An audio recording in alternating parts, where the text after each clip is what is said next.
The repair call came in at 3:17 a.m., just like all the worst jobs did. Riker Stone groaned, fumbling for his communicator as its insistent chirping dragged him from the first decent sleep he'd had in weeks. "Stone repairs," he mumbled, voice gravelly with sleep. "Whatever it is, it can wait until morning." "Mr. Stone," came a crisp, oddly accented voice. "I represent the Galactic Diplomatic Corps. We have an urgent situation requiring your expertise. A vessel has requested emergency maintenance at Orbital Station 7. Riker sat up, suddenly more alert. The GDC didn't call civilian mechanics. Ever. They had their own people for that. "There must be some mistake," he said. "I fix civilian ships. Commercial haulers. Sometimes a private yacht if I'm lucky. I don't have clearance for diplomatic vessels. Your military service record indicates otherwise, Engineer Stone. Your expertise with xenotech propulsion systems is specifically requested. A transport will arrive at your location in 30 minutes. Compensation will be substantial." The line went dead before Riker could argue further. He sat in the darkness of his small apartment, the communicator still clutched in his hand. Military service. 5 years in the Earth Defense Force Engineering Corps. Before the nightmares and the drinking and the dishonorable discharge. Few people even remembered Engineer Sergeant Riker Stone. Fewer still would want his help. Yet someone did. Someone important enough to pull his service records and track him down in the middle of the night. With a sigh, Riker hauled himself out of bed. His apartment was Spartan. Just a bed, a small kitchenette, and walls lined with salvaged tech parts he'd been meaning to fix or sell. He splashed water on his face, ran fingers through his short dark hair, and pulled on his work overalls. The worn fabric had seen better days, much like Riker himself, but they were clean and functional, just like he tried to be on his better days. Exactly 30 minutes later, a sleek black transport hummed to a stop outside his building. Riker grabbed his toolbox, a battered metal case containing the specialized tools he'd managed to keep after leaving the service, and headed out. The transport's door slid open silently. Inside sat a figure that made Riker pause. Not human. The being had pale blue skin that seemed to shimmer slightly in the dim light, with delicate ridges running from its forehead down the back of its elongated skull. Its eyes were large, solid black, without visible pupils. "Engineer Stone," the alien said, its voice the same one from the call. "I am Corbin, diplomatic liaison of the Krell Confederation. Thank you for responding promptly." Riker climbed into the transport, setting his toolbox between his feet. "Not like I had much choice," he muttered. "What's this about, and why me?" The transport lifted off, accelerating toward the orbital station. Corbin studied Riker with those unsettling black eyes. "The vessel requiring maintenance is called the Wayfinder," Corbin explained. "It is unique. Its propulsion system bears similarities to technology you encountered during your military service, specifically the incident at Proxima Centauri." Riker felt his blood run cold. The Proxima incident was classified, had been for 7 years. That mission had cost lives, had cost him his career, had nearly cost him his sanity. "How do you know about that?" Riker demanded. "The Krell have comprehensive intelligence networks," Corbin said, unperturbed by Riker's reaction. "What matters is that you have experience with similar technology. The Wayfinder's drive system is malfunctioning in a way that has our engineers puzzled. We believe your unique perspective may be valuable." The transport was already docking at Orbital Station 7, a massive structure that served as Earth's primary diplomatic hub. Riker had never been this far up the chain. Engineers like him worked dirtside or on commercial stations. OS-7 was for politicians, diplomats, and high-ranking military. Corbin led him through spotless corridors, past security checkpoints where armed guards nodded respectfully at the alien, but eyed Riker with suspicion. Finally, they reached a private docking bay, sealed behind heavy security doors. "Before we enter," Corbin said, turning to face Riker, "I must emphasize that what you are about to see is of the highest confidentiality. You were selected not only for your technical knowledge, but for your discretion." Riker almost laughed. "Discretion? Is that what they called it in my file? I'm pretty sure the word they used was drunk. Your personal struggles are of no concern to us, Engineer Stone. Only your capabilities." Corbin placed his hand on a scanner, and the massive doors began to slide open. "Welcome to the Wayfinder." The ship before them wasn't what Riker expected. It wasn't sleek or imposing like most diplomatic vessels. Instead, it had an almost organic quality, its hull a dull bronze color with strange swirling patterns that seemed to shift if you looked at them too long. It wasn't large, perhaps 70 meters in length, with a bulbous center section and tapered ends. This isn't a Krell ship, Riker said immediately. He'd seen Krell vessels before, all geometric precision and smooth lines. No, Corbin agreed. The Wayfinder predates Krell spacefaring civilization. It predates all known civilizations. We believe it to be approximately 2.7 million years old. Riker whistled low. And it still flies? When functioning correctly, yes. Its design principles are beyond our complete understanding. We have learned to maintain it, but not to replicate it. They boarded through a hatch that seemed to melt open at Corbin's touch. Inside, the strangeness continued. The corridors were curved and irregular, with the same swirling patterns as the exterior. But here they glowed with a faint golden light. The air smelled clean but unfamiliar, with hints of something like cinnamon and ozone. The drive chamber's this way, Corbin said, leading Riker deeper into the vessel. How'd you come to have this ship? Riker asked, professional curiosity overriding his usual reticence. It was discovered drifting near the edge of Krell space, approximately 300 Earth years ago. It took our scientists decades to access its interior, and centuries more to understand its basic functions. Even now, we suspect we have only scratched the surface of its capabilities. The drive chamber was unlike any engine room Riker had seen. No visible power core, no conventional thrusters or propulsion arrays. Instead, the chamber was dominated by a spherical structure, roughly 3 meters in diameter, suspended in what appeared to be empty air. The sphere was composed of interlocking rings that slowly rotated around a central point of intensely bright light. This is the navigational core, Corbin explained, or what we call the pathfinder mechanism. It normally rotates in perfect harmony, but for the past week, the movements have become erratic. Our engineers cannot determine why. Riker approached cautiously, circling the floating sphere. To his surprise, the mechanism reminded him of something he'd seen before, during that disastrous mission to Proxima.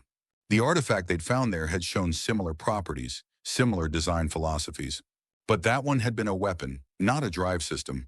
Have you checked the gravitational calibration? He asked, pulling a scanner from his toolbox. These interlocking rings look like they respond to subtle gravitational fields. Corbin tilted his head. Interesting. Our engineers focused on electromagnetic influences. The ship's documentation makes no mention of gravitational sensitivity.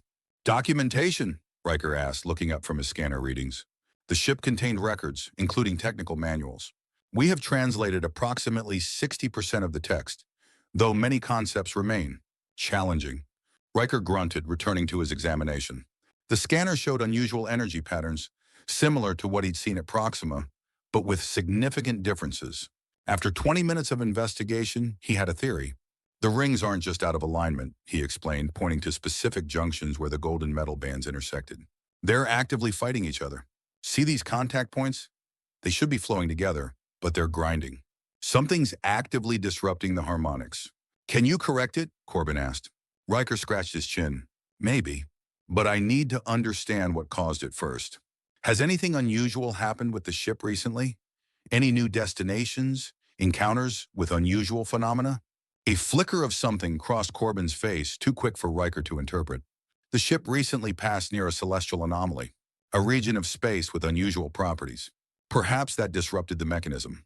Riker had the distinct impression Corbin wasn't telling him everything, but he focused on the problem at hand.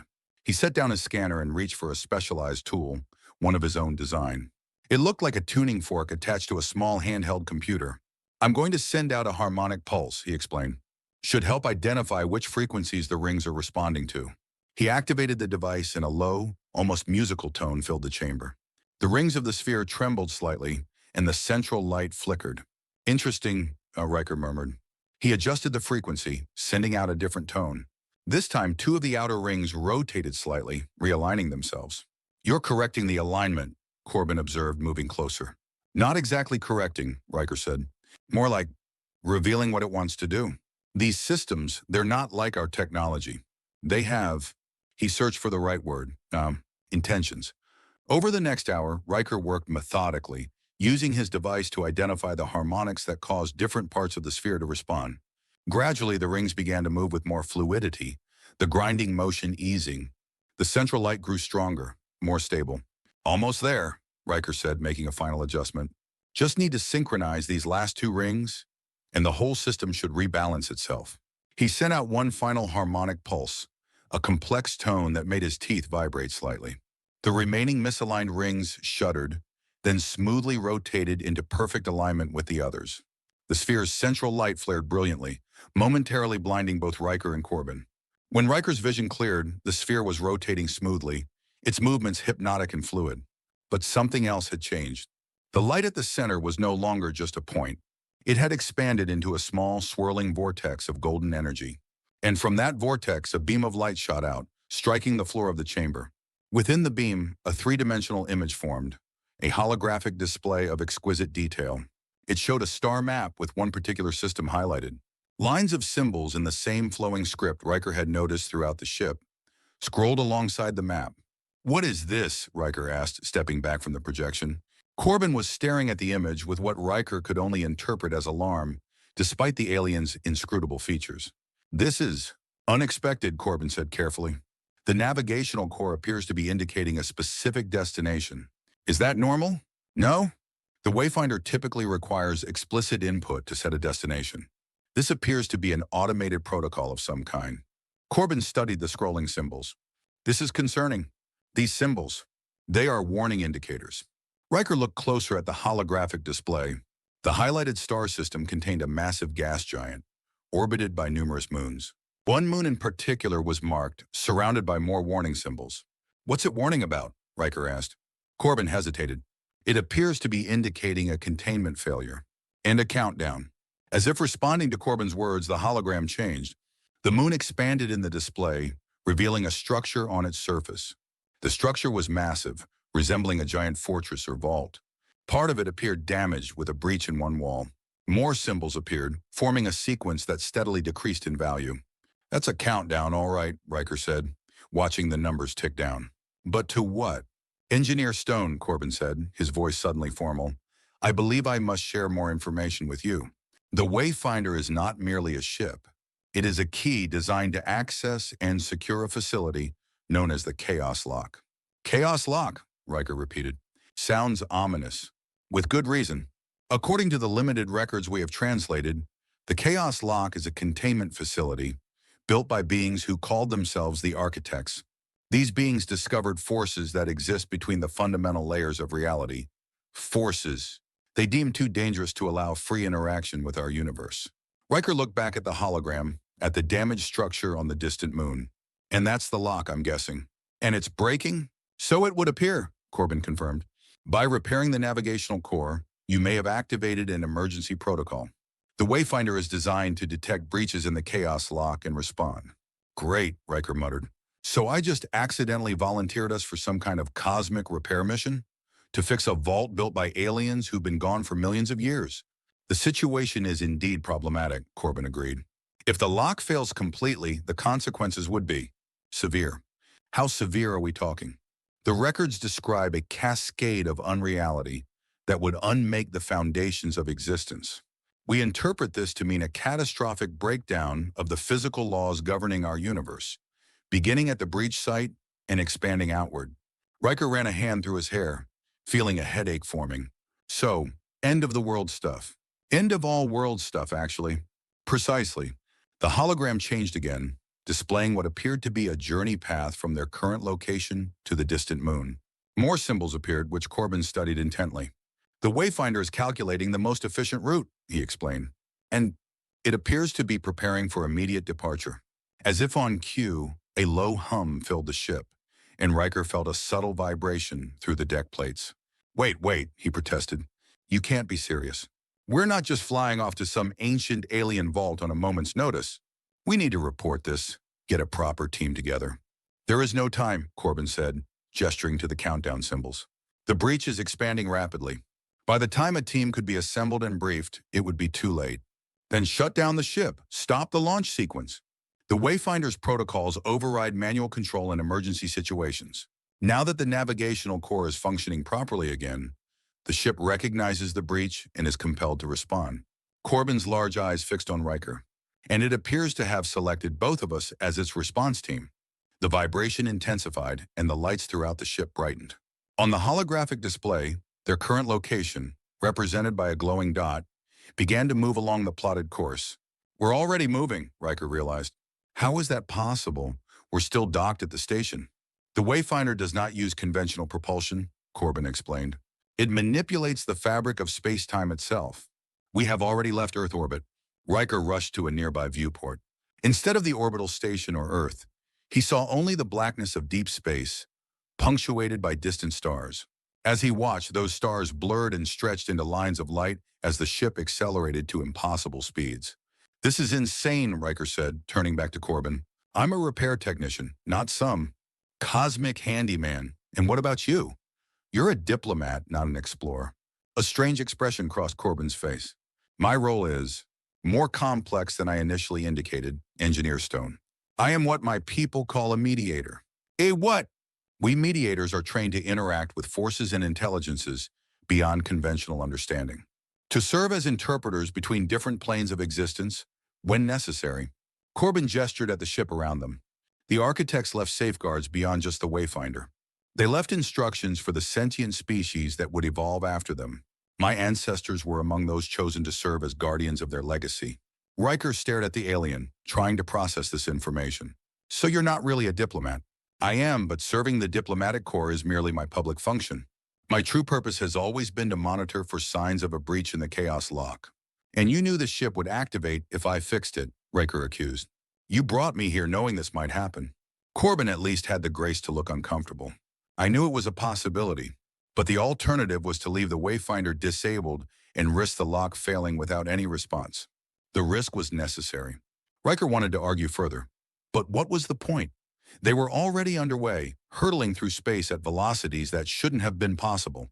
And according to the countdown on the hologram, they had less than 48 hours before whatever catastrophe the architects had feared came to pass. "Fine," he said eventually. "But if we're stuck on this mission, I want to know everything. No more half-truths or convenient omissions." "Agreed," Corbin said. "Follow me to the command center. There is much to explain, and little time to do so." The command center was located at the front of the ship, a circular chamber dominated by a sweeping view screen that showed their passage through space. Instead of conventional controls, there was only a single central pedestal with a depression shaped roughly like a handprint. "The Wayfinder mostly flies itself during emergency protocols," Corbin explained, "but it may require guidance at critical moments." Riker nodded, taking in the alien technology with professional interest despite his frustration. "So what exactly are we heading towards? What's inside this chaos lock that's so dangerous?" Corbin activated a console, bringing up images and text. The architects discovered entities they called the Formless Ones, beings that exist outside the constraints of our physical laws. In our universe, their presence causes reality to unravel. Unravel how exactly? Physical laws break down. Causality becomes inconsistent. The fundamental forces that hold matter together begin to fail. Corbin brought up an image that appeared to be a simulation. It showed a sphere of influence expanding from a central point, within which normal space appeared to distort and fracture. The effect spreads geometrically, consuming everything it touches. Riker studied the simulation with growing unease. "And these formless ones, they're hostile?" "Not hostile in the way we understand the term. They are simply incompatible with our reality. Their natural state of existence would destroy ours, not out of malice, but as an inevitable consequence of their nature. So the architects built this lock to keep them out." "Exactly. The lock exists at a nexus point, a natural thin spot between our universe and whatever lies beyond. It serves as both barrier and anchor, reinforcing the boundaries of our reality." Over the next several hours, as the Wayfinder hurtled through space, Corbin provided Riker with a crash course in the history of the architects, the Chaos Lock, and the role the Krell had played as guardians of this ancient legacy. The architects had been an advanced species, perhaps the first intelligent life in the galaxy, who had encountered the Formless Ones during experiments with dimensional barriers. After nearly destroying themselves, they had constructed the lock, using technology so advanced it appeared magical even to modern understanding. The Wayfinder was one of several keys, ships designed to respond to breaches and facilitate repairs to the lock. "So what caused this breach?" Riker asked after absorbing as much information as he could. "If this thing has held for millions of years, why is it failing now?" Corbin hesitated before answering. "We believe the breach may be artificially induced." "You mean sabotage? Who would be crazy enough to mess with something like this?" "There are those who believe the architects' warnings were exaggerated, or who see the Formless Ones as potential allies or resources to be exploited. A group calling themselves the Enlightened have been seeking the lock's location for centuries. And they found it, Riker concluded. So we're not just making repairs, we're potentially walking into a hostile situation. The Wayfinder is equipped with defensive capabilities, Corbin assured him. And the lock itself has internal security systems that should still be functional. The journey continued, with the Wayfinder making several jumps through space-time that left Riker disoriented and nauseous. Between jumps, he tried to rest, but his sleep was plagued by nightmares, fragments of memories from the Proxima incident, mixing with new fears about what awaited them. During one rest period, he awoke suddenly, certain he'd heard whispers in the darkness of his assigned cabin. But when he activated the lights, he was alone. Just nerves, he told himself, though he couldn't shake the feeling that something had changed within the ship. Something subtle but significant. 36 hours after leaving Earth, the Wayfinder emerged from its final jump into a star system dominated by a massive blue-white star. Orbiting at a considerable distance was a gas giant of immense proportions, with dozens of moons of varying sizes. "That's it," Corbin said, pointing to a small dark moon on the display. The seventh moon, the location of the Chaos Lock. As they approached, Riker could see that the moon was barren and lifeless, its surface pocked with craters and chasms. But on one hemisphere, clearly visible even from orbit, stood an enormous structure unlike anything he'd seen before. It resembled a massive fortress with soaring towers and walls that seemed to be made of some black, reflective material. And just as the hologram had shown, one section of the structure was damaged, a gaping hole in what should have been an impenetrable barrier. The Wayfinder entered orbit around the moon, then began a controlled descent toward a platform adjacent to the damaged section. As they approached, Riker could see movement around the breach, small craft and what appeared to be figures in environmental suits. "The Enlightened," Corbin confirmed, observing the same activity. "They are still here, still working to expand the breach. Why would they keep going? If they've already created an opening, haven't they achieved their goal? The lock has many layers of protection. They have breached the outer wall, but not the inner containment systems." Corbin manipulated the controls, magnifying the image of the breach. "But they are close. We must hurry." The Wayfinder landed smoothly on the platform, which appeared to have been designed specifically for vessels of its class. As the engines powered down, Corbin led Riker to a preparation chamber where environmental suits waited.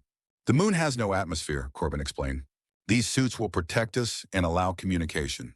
The suits were surprisingly lightweight and flexible, molding themselves to fit the wearer perfectly. As Riker donned his, he noted that it seemed to interface directly with his nervous system, enhancing his strength and reflexes without the need for bulky mechanical systems. "More architect technology?" he asked, flexing his fingers experimentally. "Yes. The suits are designed to protect the wearer not just from environmental hazards, but from the effects of proximity to a breach." Once suited up, they made their way to an airlock at the ship's base. Before cycling the lock, Corbin handed Riker a device that resembled a small rod of the same golden metal as the ship's navigational core. "This is a key fragment," Corbin explained. "It will allow you to interface with the lock systems. If we become separated, it may prove essential." Riker pocketed the device, then nodded to Corbin. "Let's get this over with." The airlock cycled, and they stepped out onto the moon's surface. Despite the environmental suit, Riker could feel the absolute cold of deep space trying to penetrate, held at bay only by the advanced technology he wore. The landscape around them was desolate, gray dust stretching to a horizon that seemed too close due to the moon's small size. And dominating that horizon was the Chaos Lock, a structure so massive it defied comprehension. The black material of its construction absorbed light rather than reflected it, creating an impression of infinite depth. The only interruption in its perfect surface was the jagged breach, from which emanated a faint, pulsing glow that hurt Riker's eyes to look at directly. "We need to approach carefully," Corbin said, his voice coming through clearly in Riker's helmet. "The Enlightened will have sentries." They began making their way toward the breach, moving from one rocky outcropping to another for cover. As they got closer, Riker could see the Enlightened's equipment more clearly. They had set up some kind of energy field around the breach, with cables and devices feeding power into it, apparently working to keep the opening from sealing itself naturally. "What's the plan?" Riker whispered, though there was no need for quiet in the vacuum of space. "We can't exactly fight our way through." "We don't need to," Corbin replied. "The Wayfinder's arrival will have activated the lock's original security systems. We just need to get close enough to interface with them." No sooner had Corbin spoken than alarms began to sound across the Enlightened's camp. audible through the suit's external sensors. Figures rushed to defensive positions as sleek metallic orbs emerged from recessed ports in the lock's walls. The orbs, each about a meter in diameter, moved with incredible speed, firing beams of blue-white energy at the intruders. Security drones, Corbin explained as chaos erupted among the enlightened forces. Now is our chance. Follow me. They sprinted across the open ground, heading not for the main breach, which was now a battlefield, but for a smaller entrance that had appeared in the wall nearby, evidently opened by the same system that had activated the drones. They reached the entrance just as a group of enlightened troops noticed them and opened fire. Energy blasts struck the ground around them, kicking up plumes of dust.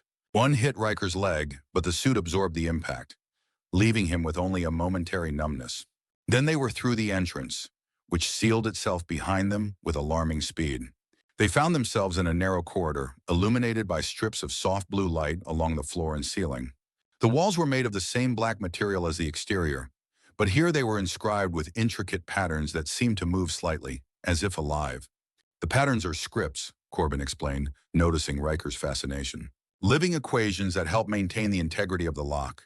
They moved deeper into the structure, following the guidance of Corbin's key fragment, which pulsed with increasing frequency as they approached their destination. The corridors twisted and branched in ways that seemed to defy normal geometry, sometimes leaving Riker with the unsettling impression that they were walking on walls or ceiling rather than floors. After what seemed like hours but might have been minutes, they reached a vast central chamber. Unlike the austere corridors, this space was filled with complex machinery arranged in concentric circles around a central pedestal. Above the pedestal hung a sphere of pure darkness, so absolute in its blackness that it appeared to be a hole in reality itself. The containment core, Corbin said, his voice hushed with either awe or fear. Riker couldn't tell which. The innermost defense against the formless ones. Riker studied the machinery, recognizing similarities to the Wayfinder's navigational core, but on a much larger scale and considerably more complex. What exactly am I supposed to do here? I'm good with engines, not whatever this is. The systems are related, Corbin assured him. The same principles apply. The breach has disrupted the harmonic balance of the containment field. We need to restore it, much as you did with the Wayfinder. Before Riker could respond, a new alarm sounded and red light flooded the chamber. Perimeter breach, Corbin translated, reading symbols that appeared in the air. The enlightened have broken through the outer defenses. We have very little time. Riker took a deep breath, then pulled out the specialized tool he'd used on the Wayfinder, along with the key fragment Corbin had given him. Tell me what to do. Working together, they began the delicate process of reharmonizing the containment systems. Riker used his tool to send out pulses, while Corbin translated the system's responses and guided Riker's adjustments. It was painstaking work, made more difficult by the constant alarms and the knowledge that hostile forces were drawing closer. But slowly, the machinery began to respond. Rings of golden light formed around the dark sphere, rotating in complex patterns that seemed to strengthen with each successful adjustment. Then, just as they were making real progress, the chamber doors burst open. A group of figures entered, wearing environmental suits similar to, but distinctly different from those provided by the Wayfinder. Their leader stepped forward, removing his helmet to reveal a human face, middle-aged and stern. "Step away from the controls," the man ordered. "Your interference ends now." Corbin positioned himself between the intruders and Riker. "Continue the work," he said quietly. "I will handle this." To the newcomers, he said, "You don't understand what you're doing. The breach must be sealed or all reality will suffer." The leader laughed. "More Guardian propaganda. The formless ones aren't destroyers. They're the next stage of evolution. They offer transcendence beyond physical limitations. They offer only dissolution," Corbin countered. "Your minds cannot comprehend their true nature." While they argued, Riker worked frantically, completing the adjustments they had started. The containment field was stabilizing, the breach beginning to close, but he could see on the monitoring systems that something was already coming through, something that defied visual processing, appearing as a shifting blur that hurt his eyes to focus on. "It's too late to stop us," the enlightened leader was saying. "Our brethren are already communing with the first formless one to cross over. Soon they will understand how to maintain the breach permanently." Corbin shook his head. "They will understand nothing. They will cease to exist as individuals, their consciousness dissolved and absorbed." As if to prove Corbin's point, screams suddenly echoed through the communication system. The enlightened leader's confidence faltered as reports came in from his teams outside. "What's happening in Ur?" he demanded. "Report Western." The responses were fragmented, panicked. "It's not. They're not what we expected. Reality is breaking down. Help us, please." Riker completed the final adjustments, and the containment field flared with brilliant light. The dark sphere at the center began to shrink, pulling the breach close with it. On the monitors, he could see the distortion that had been spreading across the moon's surface receding. "No," the enlightened leader cried, drawing a weapon. "We won't let you seal it." But before he could fire, Corbin moved with unexpected speed, closing the distance between them and disarming the man with a fluid motion. The other enlightened members raised their weapons, but hesitated, clearly torn between their mission and the disturbing reports still coming through their communications. "Your people outside are dying," Corbin told the leader, his voice stern but not without compassion. "The Formless One is consuming them, unmaking their very existence." "Is that the transcendence you sought?" The leader's expression shifted from anger to fear. "It wasn't supposed to be like this." The text spoke of enlightenment, of evolution. "Your texts were incomplete," Corbin said, "or deliberately misleading.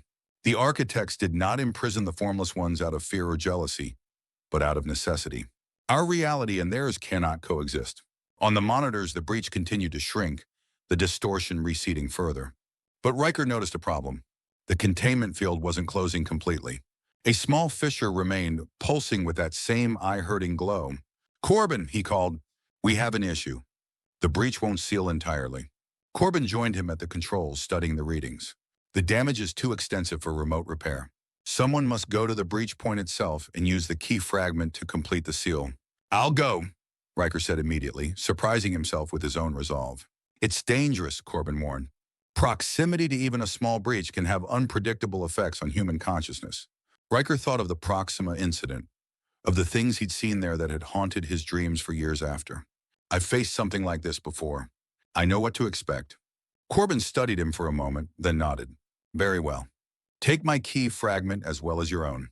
The combined resonance should be enough to seal the breach completely." With both key fragments secured, Riker made his way through the lock's twisting corridors, following a path that Corbin directed him along via a communications link. The closer he got to the breach site, the more the very fabric of reality seemed to warp around him. Straight lines curved, solid objects appeared fluid, and occasionally he would see glimpses of something else, spaces that couldn't exist, geometries that made no sense. Finally, he reached the breach chamber. It was smaller than the central room, but no less imposing. At its center was the fissure, a tear in reality that pulsed with colors that had no names in human language. The air around it shimmered and distorted, as if the basic rules of physics were merely suggestions here.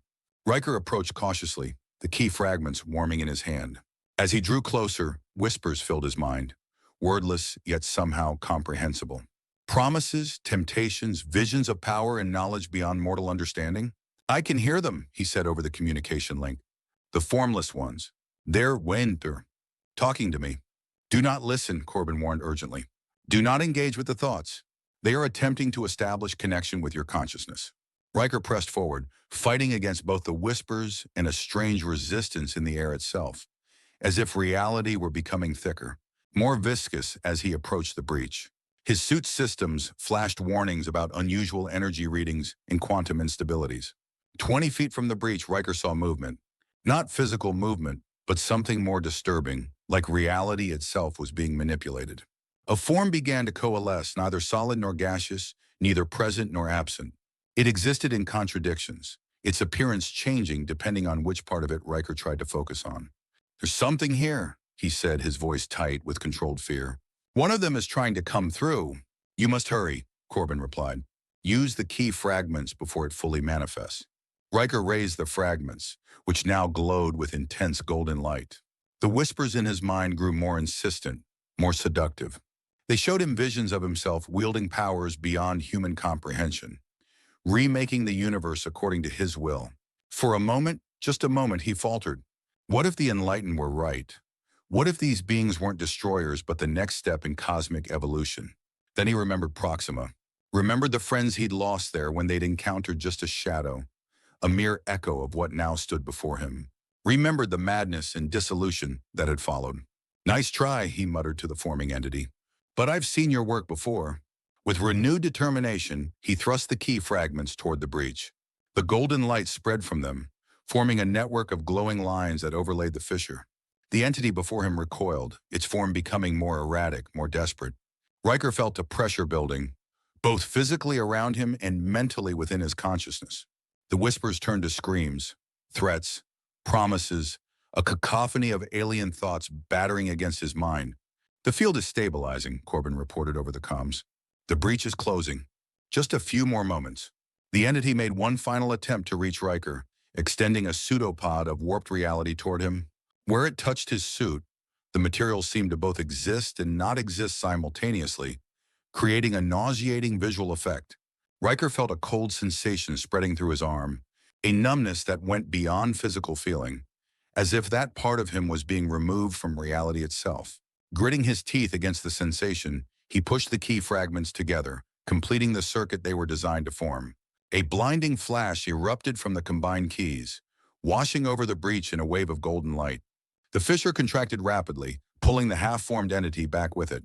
The entity's screams, both audible and mental, reached a crescendo of alien desperation, then abruptly cut off as the breach sealed completely. The sudden silence was almost as shocking as the noise had been. Riker found himself on his knees, though he didn't remember falling. The key fragments had fused together and crumbled to dust, their purpose fulfilled. "It's done," he said, his voice hoarse from screaming he didn't recall doing. "The breach is sealed."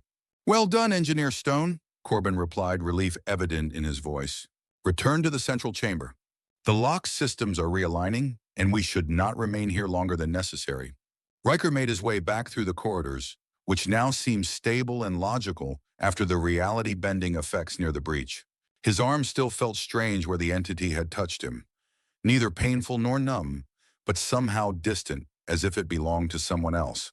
When he reached the central chamber, he found Corbin and the enlightened leader engaged in intense conversation.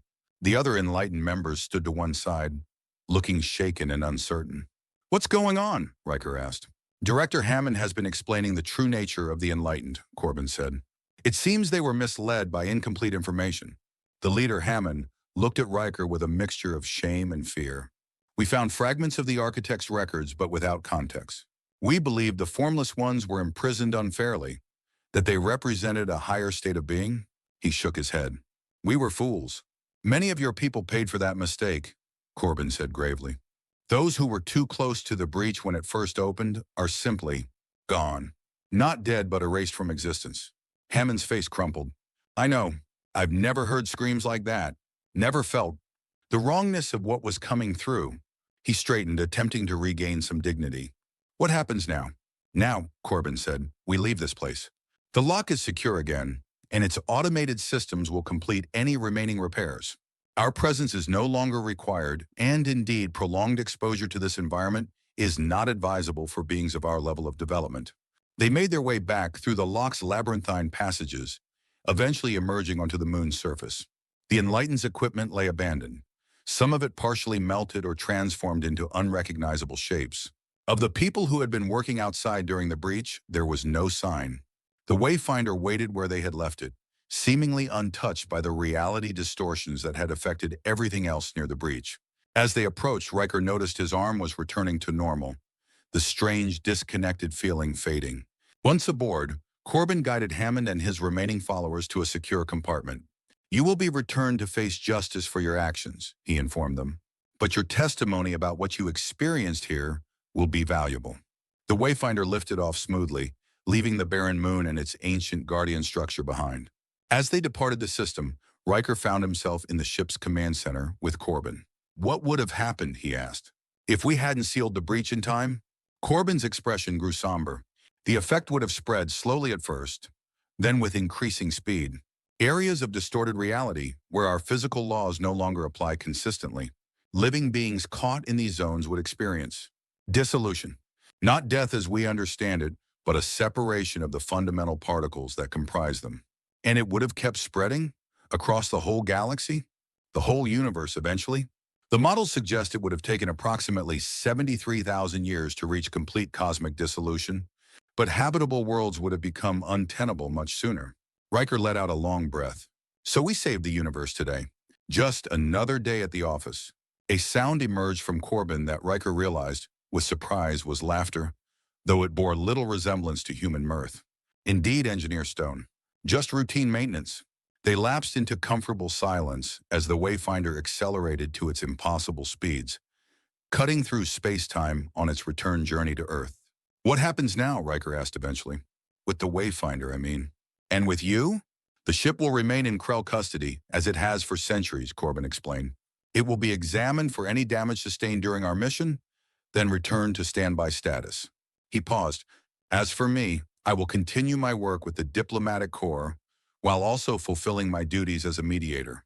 And me? I suppose I go back to fixing commercial haulers and drinking too much? Corbin studied him with those disconcerting black eyes. That is one possible path. But there are alternatives, such as the Krell Confederation has need of engineers with your particular experience and adaptability. The position would involve travel to various worlds, working with technologies that few humans have encountered. It would be challenging, occasionally dangerous, but rarely boring. Riker raised an eyebrow. You're offering me a job? I am suggesting a purpose, Corbin corrected. You have demonstrated exceptional resilience in the face of phenomena that have driven others to madness.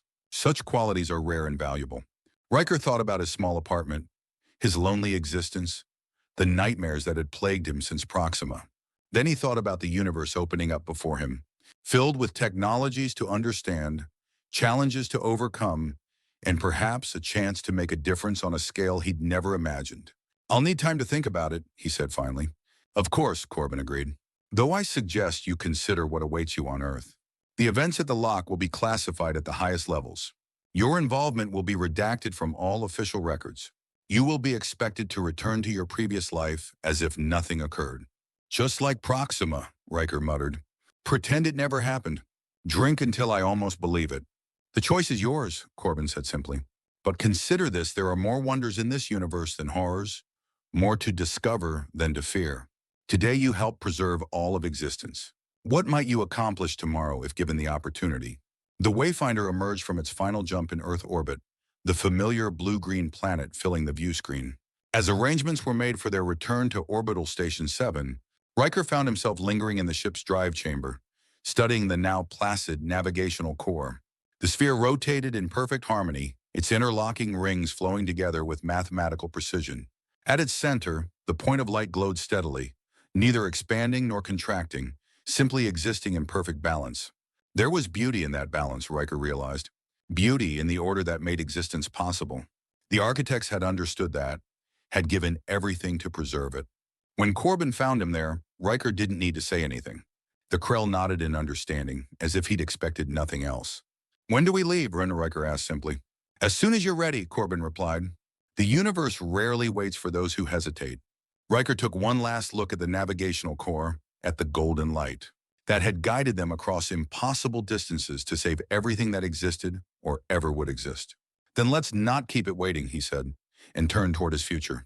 The Wayfinder hummed around them, already preparing for its next journey into the vast unknown, carrying its unlikely crew to whatever wonders and dangers awaited among the stars.